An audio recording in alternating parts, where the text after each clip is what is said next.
Buenas noches con todos, casi la mayoría conocidos, sobre todo la familia Sinche y la familia Morocho, Vega, por aquí que está presente, ¿no? Para mí es un gusto estar con ustedes en esta noche, ¿no? Acompañándoles en estos momentos difíciles de una persona que, bueno, en vida, les comento brevemente, como introducción a esto, tuve la oportunidad de visitar, aunque no me alabo por eso, 2 veces, ¿no? Una, recuerdo en su casa arriba, cuando todavía vivía en la parte de arriba, ¿no? Ya, ahí entonces lo visité y él me comentaba, y de lo que recuerdo era, por ejemplo, que él me decía que él había hecho una casa, como anécdota, ¿no? Que él había hecho una casa de una sola columna, que nadie le igualaba. Entonces eso, o sea, es como anécdota, ¿no? Que únicamente solo él nomás decía que él podía hacer. También tenemos, para memoria de muchos, las camas que él las tallaba, ¿no? Y creo que muchos en las casas las tenemos todavía, ¿no?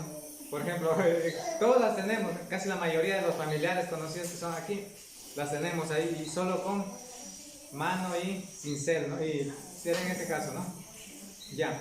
También recuerdo en Dorado Guambuno, alguna vez coincidimos cuando era pequeñito, también cuando él hacía las canoas de motor, pero de árboles gigantes y con la suela y la motosierra. Imagínense, un árbol gigantes, ya no como los de ahora que hacen o sea, hacen en tablón, ¿no? Pegan los tablones, ¿no? Árboles gigantes, o sea, pulían y daban forma a la canoa, ¿no? Que, o sea, eso sí es trabajo. Realmente tenía un don de parte de Dios. Ya. Eso como introducción. Lo que yo quiero invitarles a reflexionar, más bien no quisiera alargarme, pero sí quisiera llegar con un mensaje.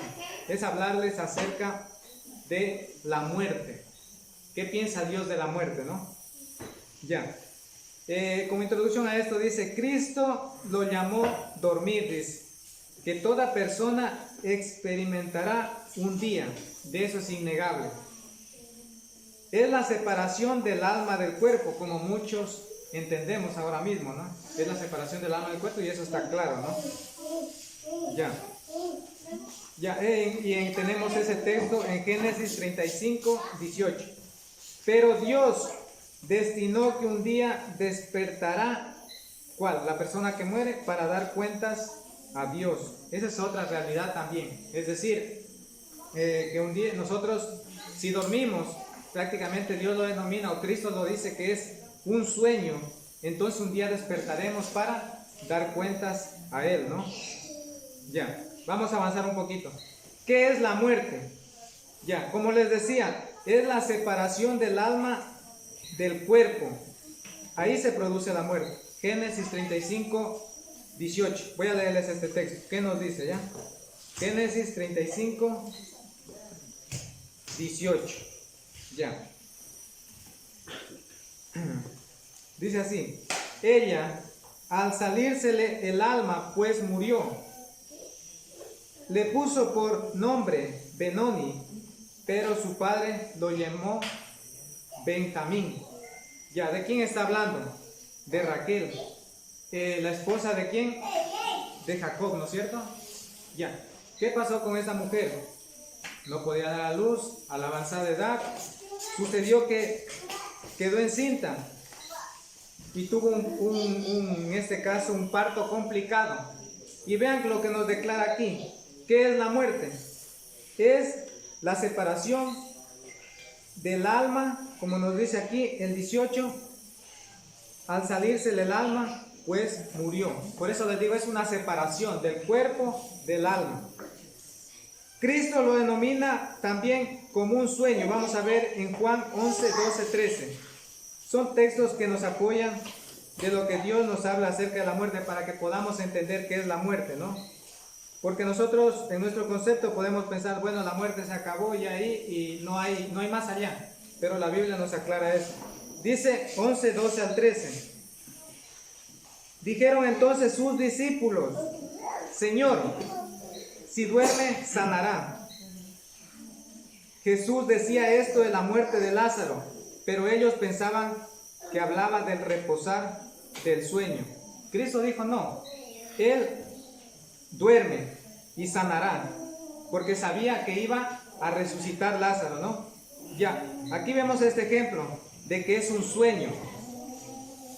Ahora, también, ¿qué le sucede al cuerpo y al alma cuando muere? Es otra de las también interrogantes que nosotros nos hacemos, ¿no? ¿Qué le sucede cuando morimos, ¿no? ¿A dónde va? Vamos a ver Eclesiastés, también que nos dice 12:7. Miren lo que dice. Antes que el polvo vuelva a la tierra como era, y el espíritu vuelva a Dios que lo dio. Aquí un poquito. Un día vamos a morir. Nuestra cara bonita, nuestro cuerpo bello, atractivo, un día se desvanecerá. Se convertirá en polvo de la tierra. Pero nuestra alma regresará a Dios, pero de acuerdo a la voluntad de Dios nos enviará, y si nosotros hemos hecho la voluntad de Dios, nos enviará al lugar que nos corresponde. Ya, entonces, como nos dice este texto, el cuerpo, como nos dice aquí, el polvo vuelve a la tierra. Eso sí está muy claro, ¿no? Ya, como decía, de hecho también Bismar y nos estaba haciendo algo de recuerdo. No sabemos la condición de nuestro hermano Ángel Sinche, ¿no? Pero les puedo decir con toda seguridad de que él está descansando, porque él en vida hizo la voluntad de Dios, y eso nos deja como legado. Es el mejor legado que, digamos, no tiene comparación, ningún legado que haya dejado a su familia, vecinos y amigos. Es el haber servido a Cristo en vida, haber cumplido el plan de salvación que está en Hechos y que nos hablan la mayoría de los ejemplos, como es el oír, el creer, el arrepentirse, el confesar y bautizarse, vivir una vida fiel, temeroso de Dios y piadoso. Eso también yo lo supe reconocer cuando alguien me habló de él, y me pareció interesante, porque aún muerto sus obras hablarán por él, ¿no?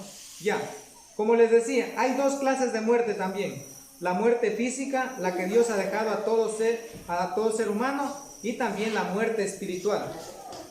Nosotros como seres humanos obviamente nos tenemos miedo a la muerte, ¿no es cierto?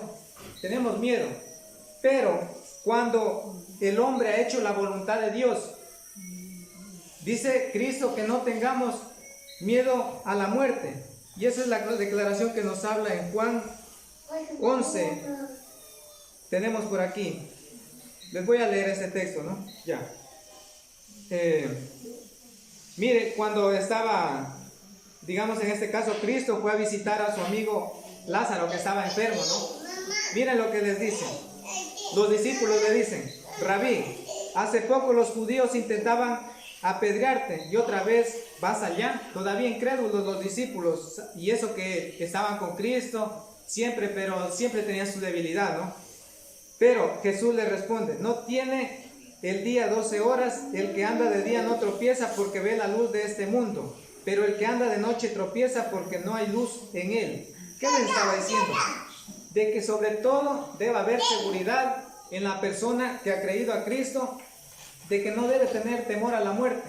Cuando una persona ha creído a Cristo, cuando se tiene temor a la muerte es cuando no se ha obedecido, porque sabemos de que si nosotros morimos espiritualmente, porque la paga del pecado es muerte, muerte espiritual, entonces ahí estaremos apartados de Dios eternamente, por los siglos de los siglos, como nos dice en Apocalipsis, ¿no? Ya. También, ¿cuál nos debe interesar a nosotros rescatar? Nuestra vida espiritual, o al menos, como nos dice, estar alejados de Dios. Les voy a leer este texto. Primera de Tesalonicenses 1, 8 al 10. Primera de Tesalonicenses 1, 8 al 10 dice: en llama de fuego para dar retribución a los que no conocieron a Dios ni obedecen al evangelio de nuestro Señor Jesucristo.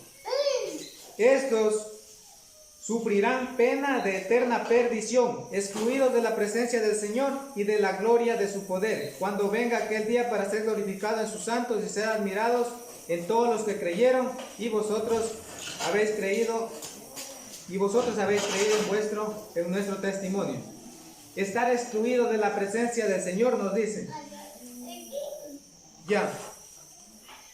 y de la gloria de su poder. Ya, imagínense ser excluido. Eso normalmente lo vemos nosotros en un ejemplo, ¿no? A veces el deportista, ¿no? Cuando a veces uno va a jugar, incluyen en la lista, pero al momento de ir a jugar, no lo hacen jugar, es decir, lo apartan. Imagínense, lo hacen de menos, lo excluyen. Algo sencillo, imagínense estar apartado, como nos dice aquí, sufrir eterna perdición, excluidos de la presencia del Señor y de la gloria de su poder.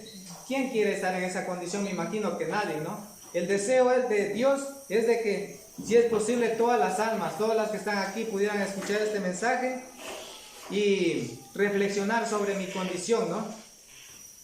Porque Dios nos dice que, según la Biblia, nos dice que estamos en pecado, necesitamos arrepentirnos, ¿no? Ya. Les decía yo que no hay que tener temor a la muerte, porque el que anda en luz no tiene temor a la muerte, hay seguridad. Vamos a ver qué es lo que en estos momentos, lo que les decía anteriormente, que habla del hermano que deja un buen legado, sobre todo en la espiritual, porque él murió siendo cristiano. Apocalipsis 14:3 es un texto que nos invita a reflexionar mucho, ¿no? Ya, dice así: y oí una voz que me decía desde el cielo: escribe, bienaventurados de aquí en adelante los muertos que mueren en el Señor. Algo importante, que mueren en el Señor, porque eso es algo que nosotros tenemos que tener en cuenta. Morir en el Señor es haber hecho la voluntad de Dios. Sí, dice el Espíritu, descansarán de sus trabajos, porque sus obras con ellos siguen. Bueno, alguna vez yo interrogaba este texto, bueno, ¿qué significa? Cuando al principio no entendía muy bien, ¿no? Yo pensaba, bueno, si muere, entonces ya tiene que seguir trabajando, pero son las obras que hizo de fidelidad a Dios. Por ejemplo, ¿acaso Él no nos deja de que Él era un hombre temeroso de Dios, que ponía en primer lugar las cosas de Dios? Por ejemplo, tener que ir lejos para ir un domingo al culto, o haber hecho la voluntad de Dios, haber enseñado, haber vivido una vida piadosa y fiel y temerosa cada día. ¿Acaso eso no habla después de muerto? Aunque el cuerpo ya no está presente, pero las obras continúan hablando por él, como nos dice aquí este texto, ¿no? Ya. ¿A quién debemos de tener temor? Únicamente a Dios.